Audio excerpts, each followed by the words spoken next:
There is a storm when I arrive that lights up dark shapes and dark faces, and I feel dark and lonely because I don't know who I should be in the storm. I feel the pain of being born.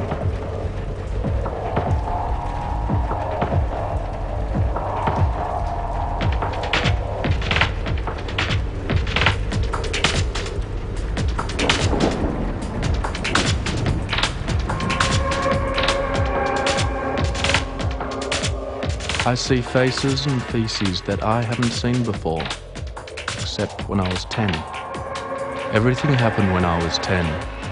I saw a man eat my dirty pie out of a bin at Circular Quay, and I chased away a man who was fucking my pet goat Benina. Then my mother had to explain where children came from. My grandmother told me that men slept in the streets because they didn't help themselves. And I realised for the first time that there were strange things beyond our paddocks.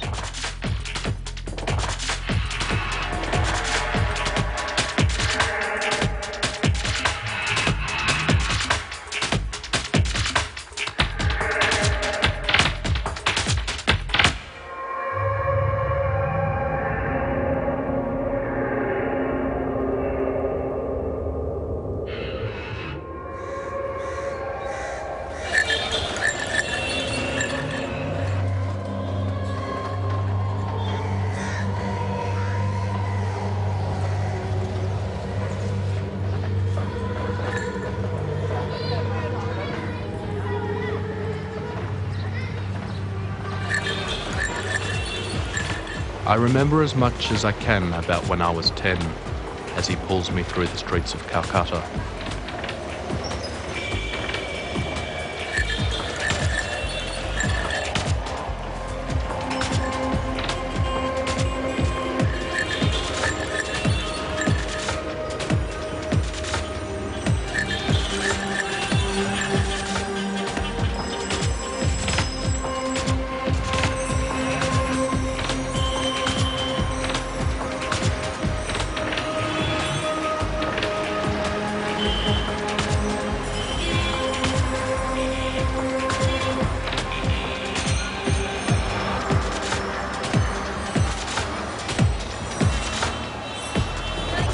I am tired of being a man.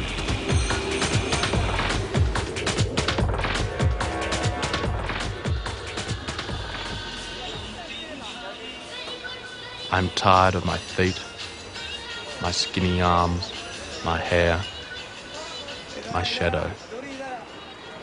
I'm tired with the things that men are supposed to do, that are useless, trivial, expected. These things will disintegrate.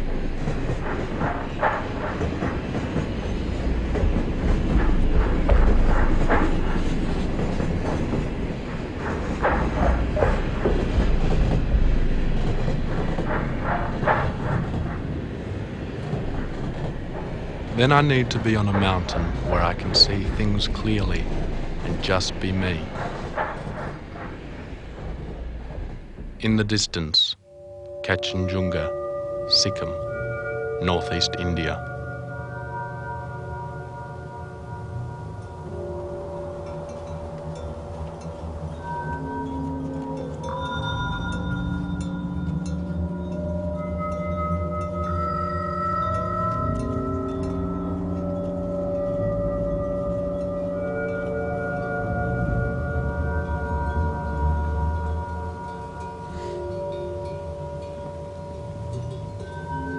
A mountain calms my reflection.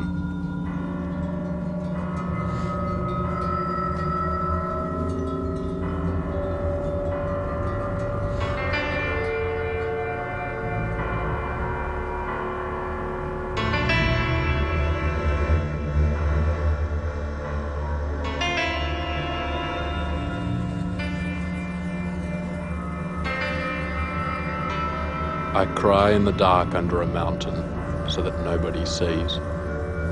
But the valley is unmoved and her soldiers freeze.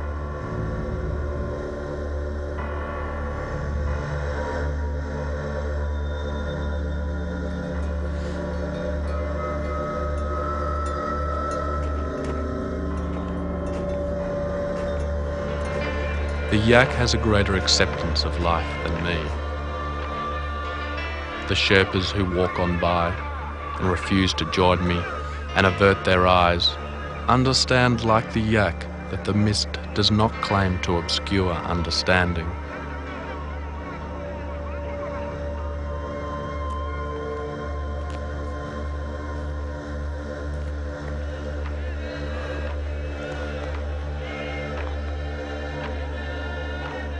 Through prayer flags, I think about Tara, who found me in a restaurant in Calcutta eating masala dosa with a fork. I had copied the way she ate with her right hand, and we had talked about how difficult it is just to be.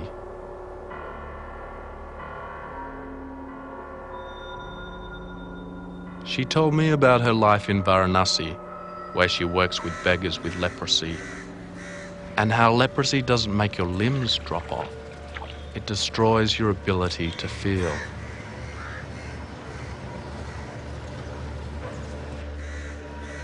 It is when you stop feeling that you start to die. I promised to visit her in Varanasi one day.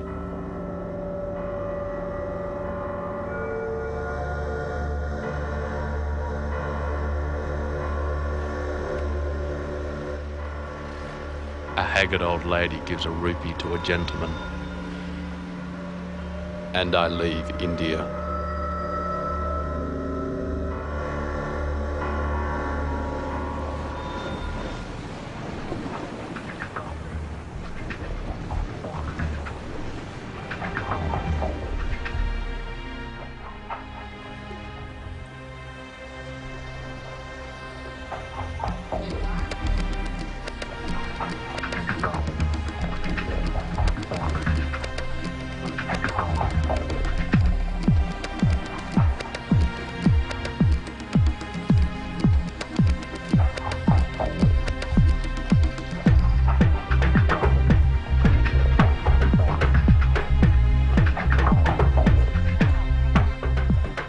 Ropes welcome an Indian boat to the Vietnamese coast, and I travel inland until I arrive in Dalat.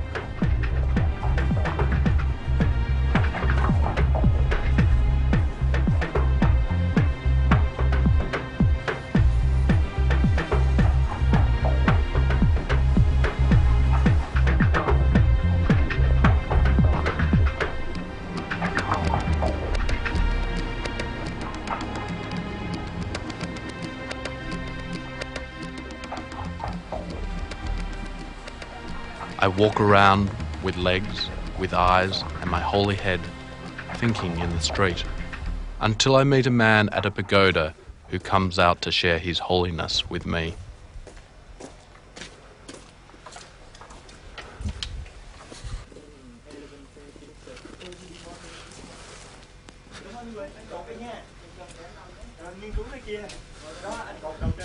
Zen, this means here and now.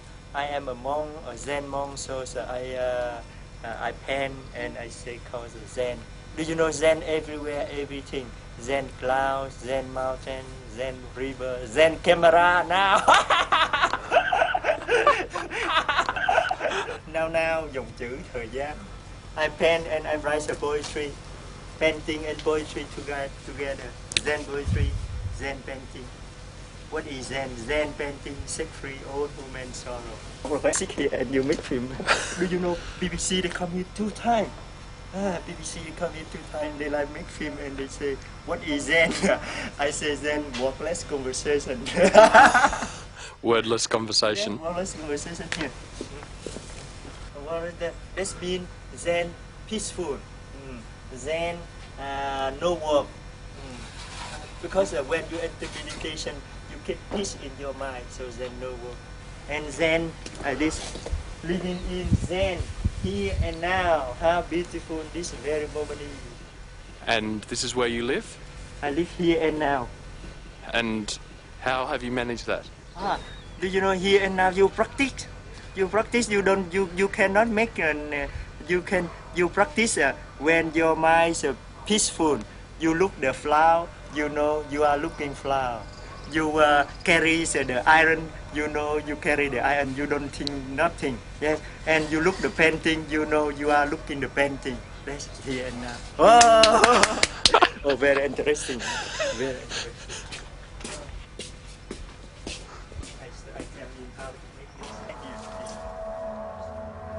There was zen in his child's face that was old before the war. There was zen in his fingers, feet, seat, hands that paint, answers, questions, sky, garden. The man who worked up a ladder in symphony and melody. The gate, orange peeled, ink in thought, in poetry, wood, paintings, in children playing in the garden, in off-camera demands for US cash, in my refusal, in the Zen tantrum that followed, in Hollywood Buddhists, in wordless sales pitches, in wordless conversation, in fashionable sneers, in lost rights offered in turn to tourists in guided Indochina bus tours, in here and now. All of this brings peace to the world like a stutterer's song.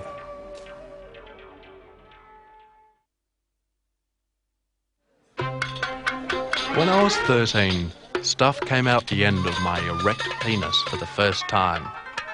Curious, I wiped it onto a glass slide, placed a slide cover over it, and put it under my parents' microscope. As I wound it into focus, I saw my 7 sons swimming.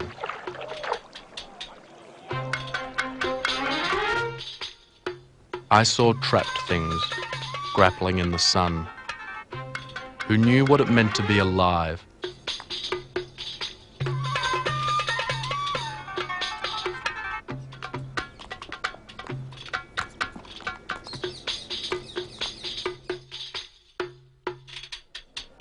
I run from my house,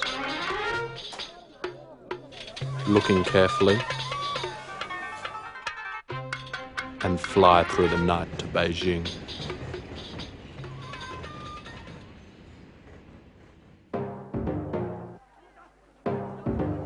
At dusk, a man groans.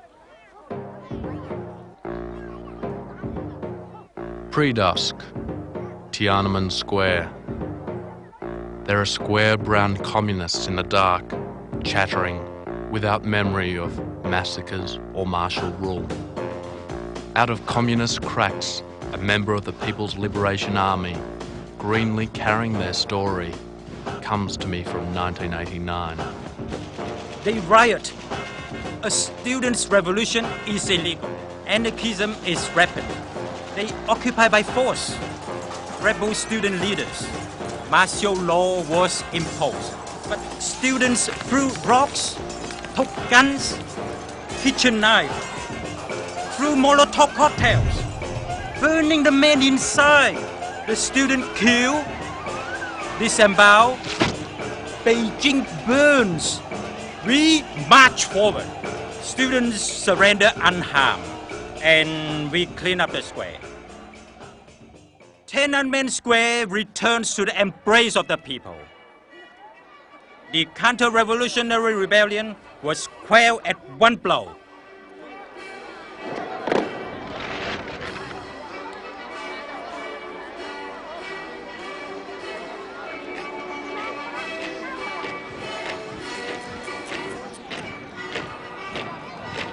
And then the soldier disappears, leaving me to the normal social order.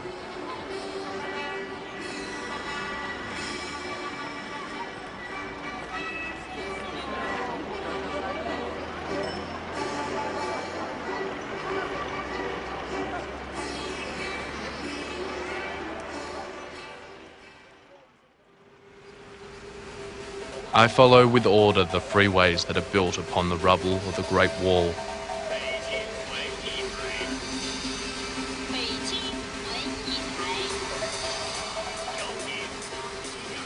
History has been killed here as well.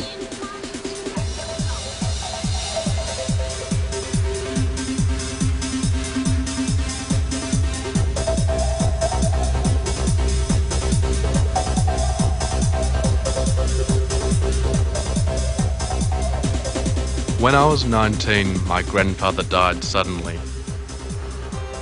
In the morgue alone, I lay down beside him on the cold table.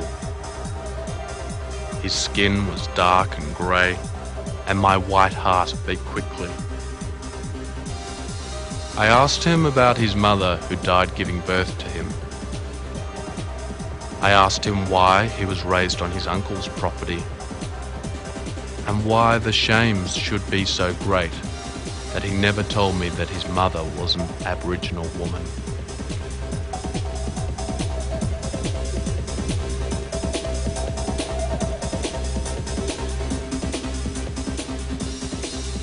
I recall Tara. Children are born with clenched fists, for we hold all our power, all our potential, all our destiny in our hands. And we die, and our fists are released, for there is nothing except what we construct inside ourselves.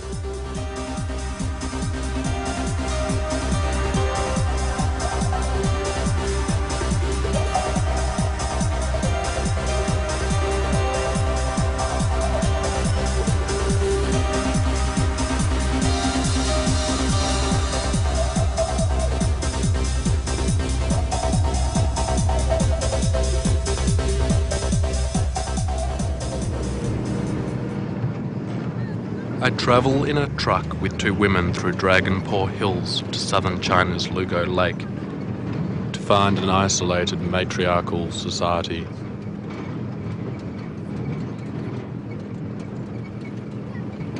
We laugh for a while until our truck encounters some problems. We block the road and wait, watching women.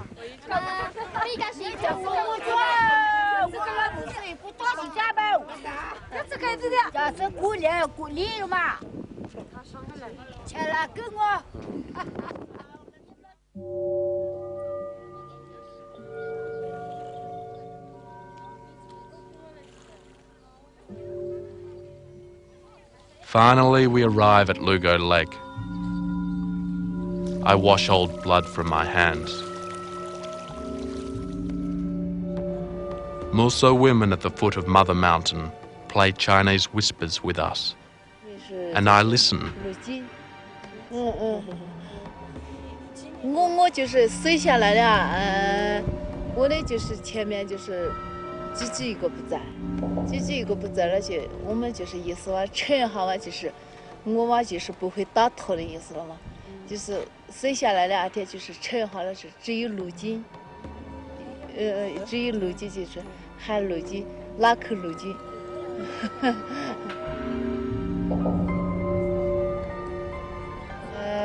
我们就是这点是喜欢牛奶，牛奶。本来就我们习惯就是母系社会，就是听妈妈的话，就是哥哥其实就是我们特别是最近他们就是什么也没有，什么事也没有管。他就是起法子啊，他就是老人不在的时候办事的时候，就是他要管事。比较是屋头一般就是落马的时候要办店，就是一般就是平常的就是生活啊，就是姊妹之间的就是办，这个叫没说就大家庭的，本来就是妈妈说的算数了，妈妈说的做主，妈妈说的做主，比较是就是起法子啊。Men and women live inside you, she says. I speak to women about water, about wandering marriages, about shampoo,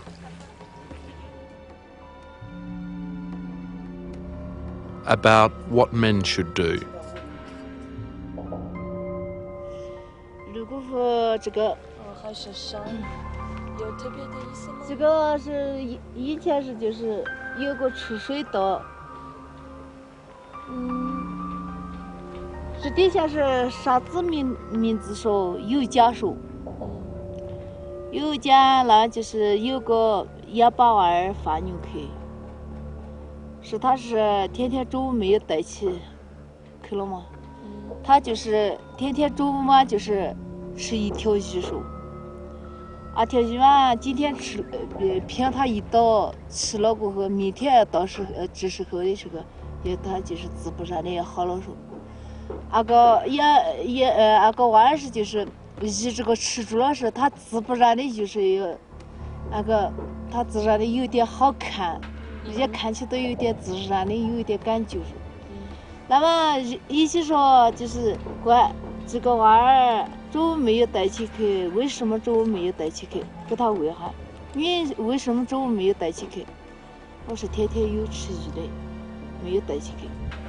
那么好像是我们不皮肤给他看下去吧，给他看下去以后是，他今天过去一票了嘛，那么他们就是这条鱼这个样吃了没得啥子问题，给他拿出来，那一起去了就是9条水牛立定的这个了嘛，水牛9条拿起去就是给他1-2条拿出来。拿出来了以后是就是一下就是沉到下去了，人家都是沉到下去了，沉下去了以后就是变成一个湖了说，那个鱼拿出来了就是水这个出水到这个出了说，出了一下沉下去就水这个溢起来了说，水这个满起来是有个老妹儿了嘛，有个老妹儿是喂猪了，喂猪时他就是猪草场上的猪草上走起了说。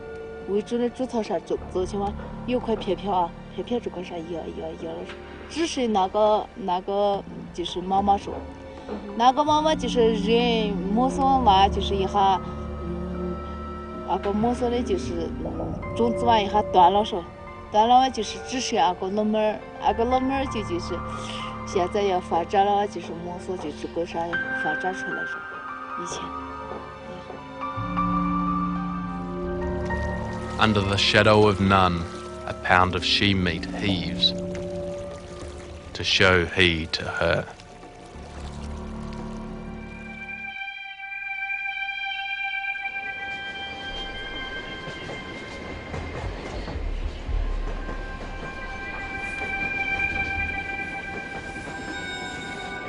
With my libido in a jar, I journey across time and space.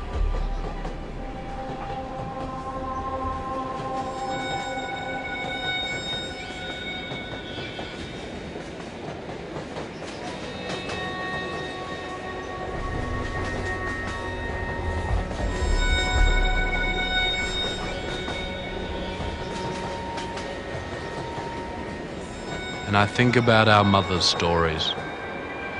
Mothers on mountains make me cry. I think about dark Tiananmen squares, mows and cows, testosterone and salutes, and symbols, and 3 days on a train to Kazakhstan, and Kazakhs and Uyghurs and Kriegers, and former Soviet Central Asian neo-Islamic states with more oil than the Middle East.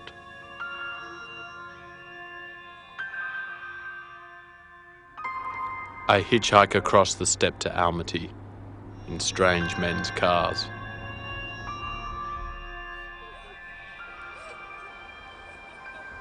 In Kazakhstan, I didn't film in the towns or cities. Respect for the nomad's journey has retreated to the mountains, and I was accosted at stations and when buses broke down by officials asking, "Who are you? Where are you from?"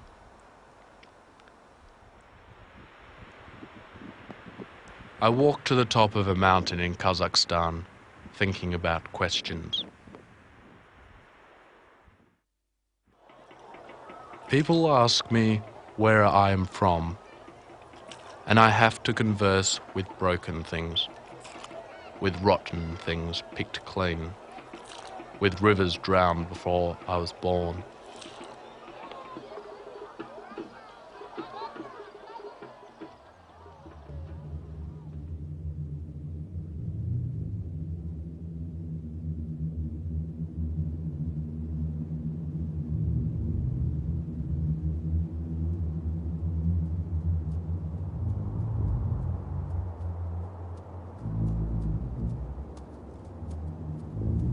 People ask me who I am, and I have to say I am things that I have seen in the street.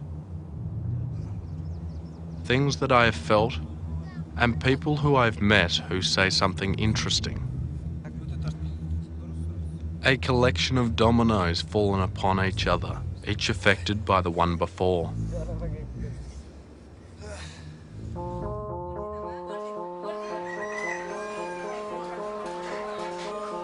Instants live inside us.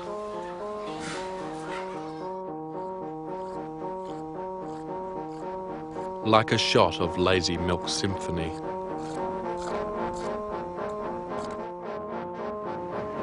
Like the dull routine of escalators descending in Moscow as never feet stare through you.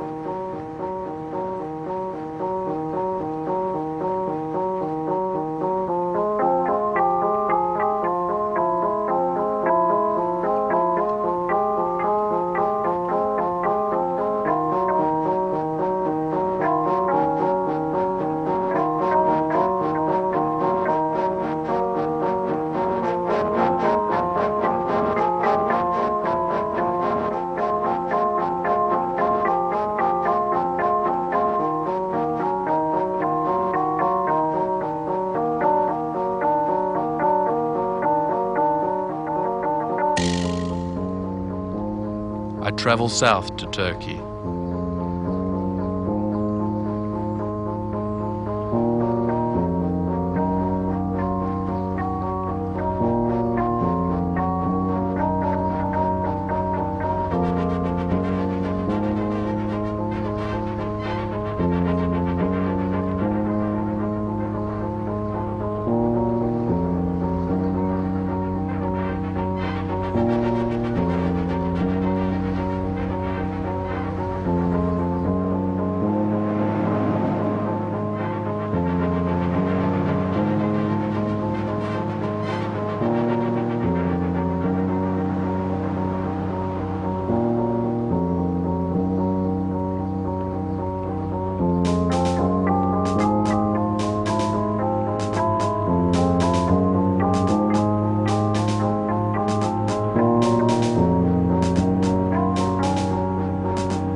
If men and women live inside me, then we must be rivals. I must be both centaur and centauri. My centauri is not half woman, half horse, but a flower.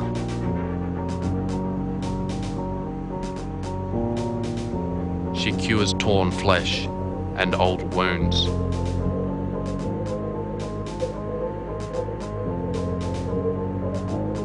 Beautiful words are remedies in the snow.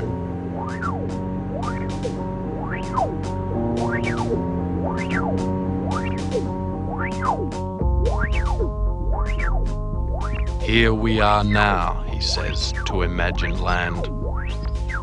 Kurdistan.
In Tehran, I wander around, married, on acid, disoriented. I see fanaticism flow into the streets from oil-less homes, and I get up from my seat to see where hatred comes from.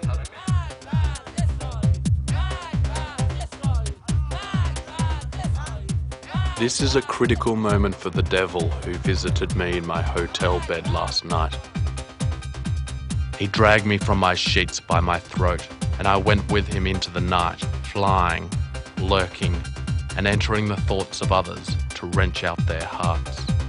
Then I found myself flying on my back, holding the Jewish girl Zohar who I had met in China above me, her sticky limbs visible through her pastiness. And I am drawn into her, though she is made in the image of God, to writhe above strange madmen in holes in the street. Recalling lust, I leave water spray. I remember this visit as I wander with the crowd on the day of the Quad in Tehran, feeling fundamental.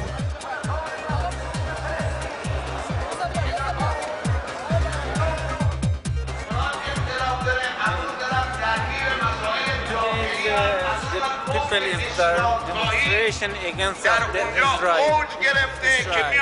Because Imam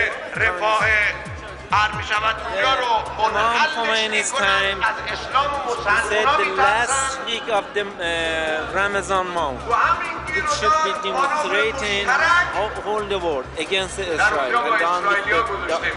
and shouting down with Israel.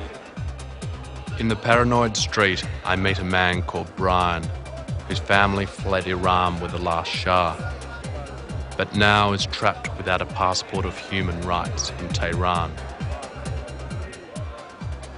I sit with him. And I beg of you to save my life, help me somehow. I'm harassed all the time, I'm threatened all the time, I'm pushed around all the time. My family is threatened, my child, Alessandra in Sacramento, is threatened. I know not what to do. I know that I haven't exhausted all my ways and means. It's because I don't want to bother anybody, but if there's something I can do, if I can ask you please to help somehow, please help. I sit in my hotel room listening. I was put into jail for being an American spy. I was blindfolded and beaten all the time. I was tortured, harassed. I was asked who sat next to me in what class, what did they tell me in the class, and so on and so forth, trivial things. They said I was a spy like my father and that I should die, and so on and so forth. That's when I found a piece of my probe, a piece of metal out, and I carved messages onto my body, to my family. That's when they told me that they would carve it out with a knife. It's a message for my family. I wrote it, I carved it on my feet, and on my arms, on my stomach, as many places as possible, so later on they couldn't take a knife and do it, and if they did, it would be recognizable that something happened. But it was a message to my family that here I am, I'm in jail, help yourselves right away, because if I'm killed, then you're next. My fingernails were not pulled, my skin was not peeled and salt put on it, but I was beaten, and I said, this is crazy. I'm an American student. I'm an Iranian American that's come to get a passport. This is my right.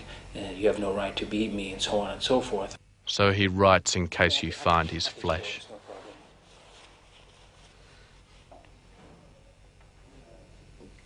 Okay, do you want to just read it for me? Help yourself. Killed for U.S. national security. Asylum 84. Asylum 84. 84 asylum. 18 falls and asylum. Asylum in Islam. After they released me from jail, now I'm followed. I have guns pointed at me. The thugs harass me. There's knives put to my head when I go places. My family can't help me because of the intermingling of relationships, and then they would be harassed. But a call for help gets nothing fair from empty embassies who heard the same story yesterday and only let feathers flow freely in heavy rain.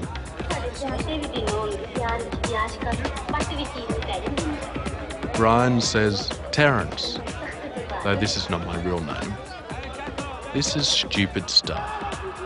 You eat your victuals fast enough, there can't be much amiss, it's clear, to see the rate you drink your beer.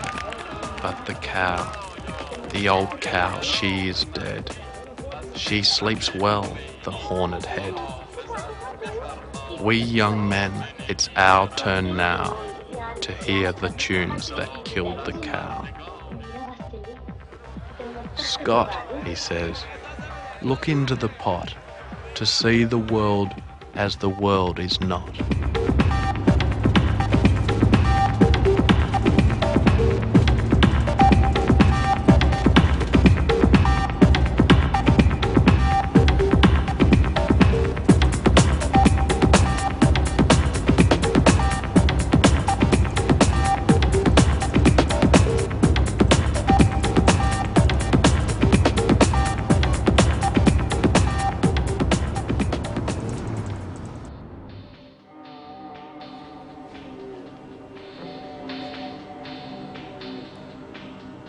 Today I visited the Masjid-e-Aman in Esfahan to discover that though men do not respond, the most beautiful mosque in the world does respond to my presence.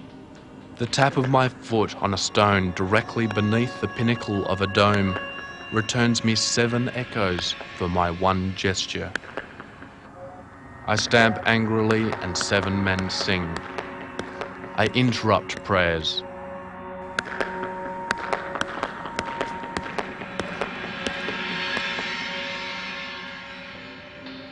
I stamp to see my reflection in the world.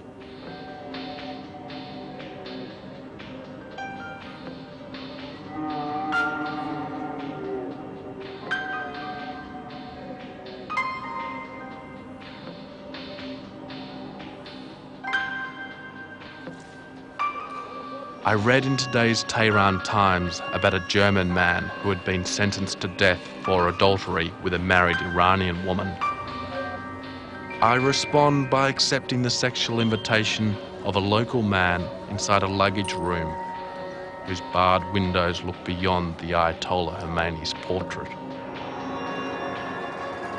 I revolt against God, against deities, against nature.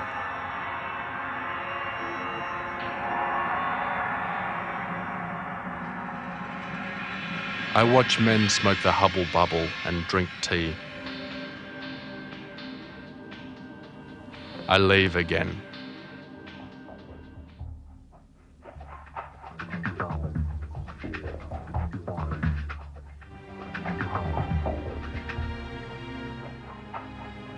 When I was 23, I left Australia to wander with confused memories.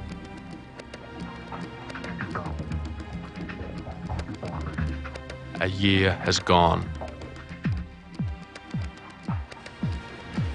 In my heart, there are still furies and sorrows, but I journey across the earth because there are wild, sunken expanses that I must explore.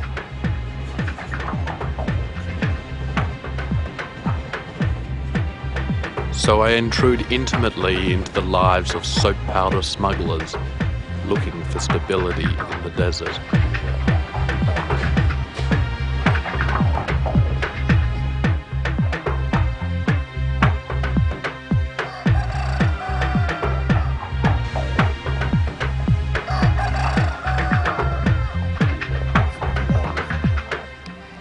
I drink a Coke by a temple and think about the cars I watched burning in the streets of Karachi yesterday, and the same men who watch men dancing by the well of death.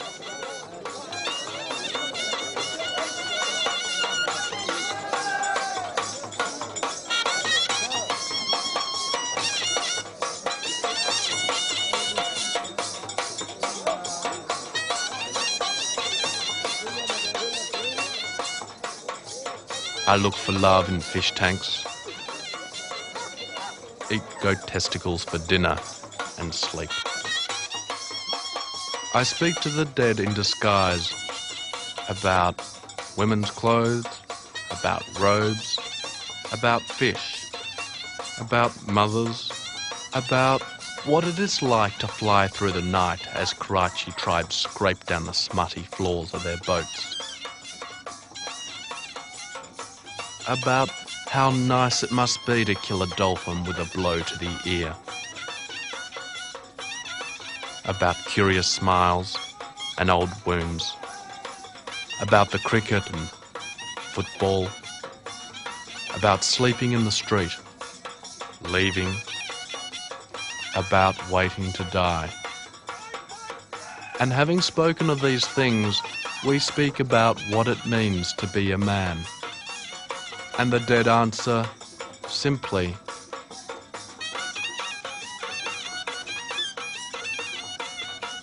be a man who loves. Stand in naked awe of yourself and have the courage to be.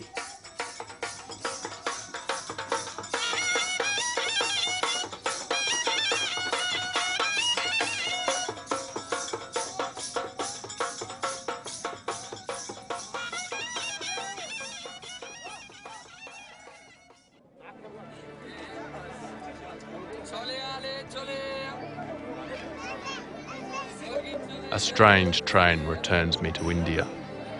Back to the beginning.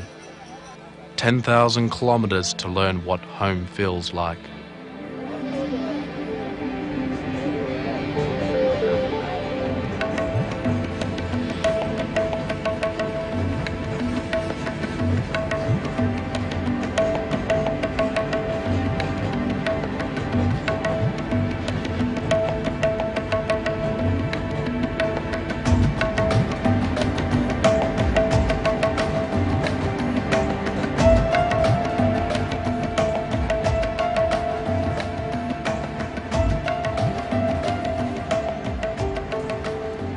Distance teaches me who I am.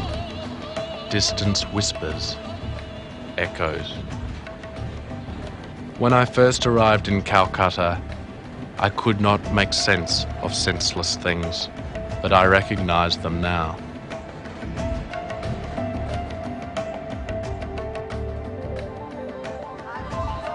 In Varanasi, I see an orange woman who I remember. She has long limbs which I like, and which move comfortably through the world. I watch her and then say hello to Tara. She sees that I have no hair and smiles. She introduces me to hands, toes, heels, smiles, and balloons. I look strangely at them, and they smile at my strangeness.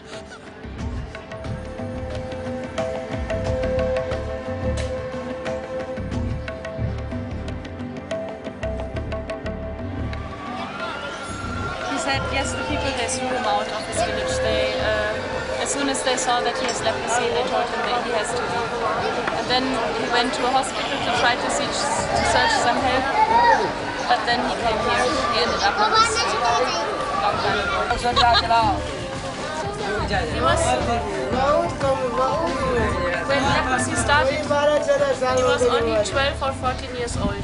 So he said, in my mind was not too much, because I asked him what was happening in your mind when you understood you have leprosy. He said, I was a child, not too much was in my mind. I didn't really understand, I just see it everywhere it moves. They have accepted more than any of our Western people can accept something. I think they have accepted this, yeah, but still pain is there. Like his wife, yeah, she was married already before her illness, yeah, she has 2 children, 2 sons. One is, I think, 2 years and one is 5 years. She cannot go and see them. And sometimes she travels back, it's only 6 hours from this place here. She travels back and she stands behind one tree to watch her children. And then she comes back here after one day and she's completely full of tears. Very, very sad, yeah, because she says, I can only see from far. I'm not allowed to touch and I'm the mother.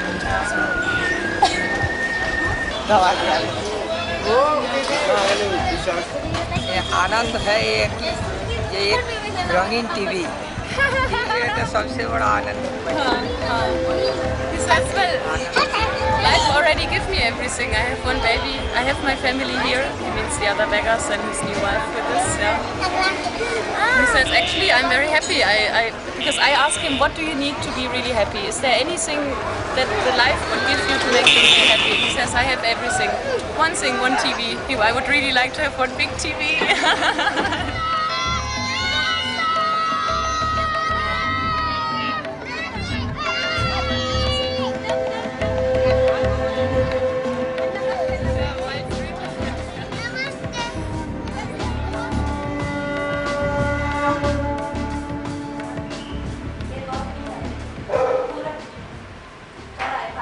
Then Tara takes me to a house to visit a blind leper who exists whether we see him or not.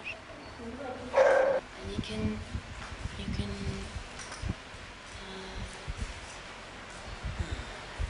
also.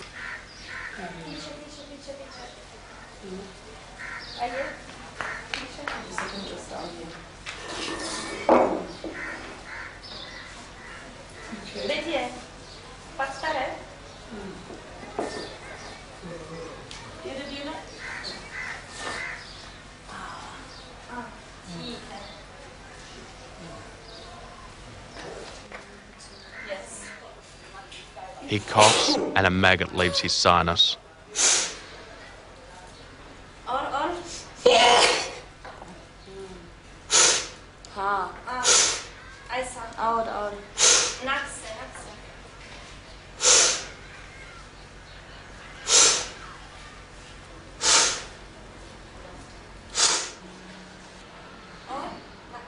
I speak to a maggot in a shopping bag, but she doesn't make sense.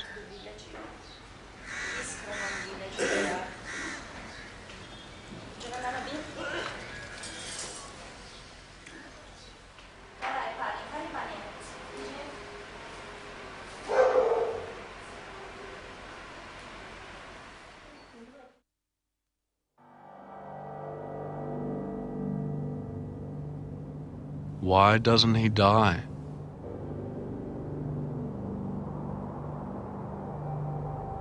Arms trudge through. May men sit in these screams?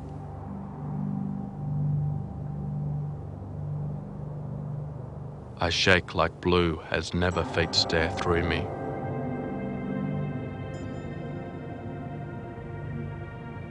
I fiddle, then drool.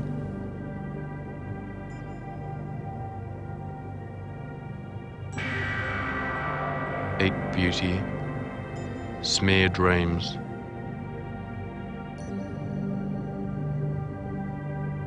And run from my sad love in a purple dress as it rains.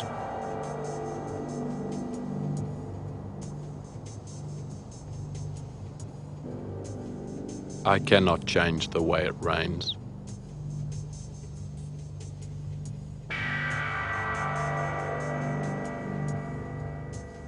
I have left people I met in the street. I have broken down.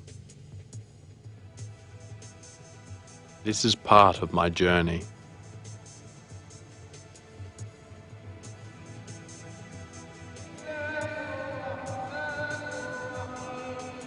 We are strange and senseless.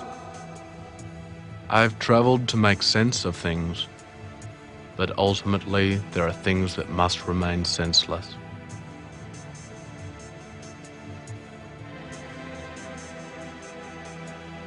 Here and at home, these senseless things live inside us.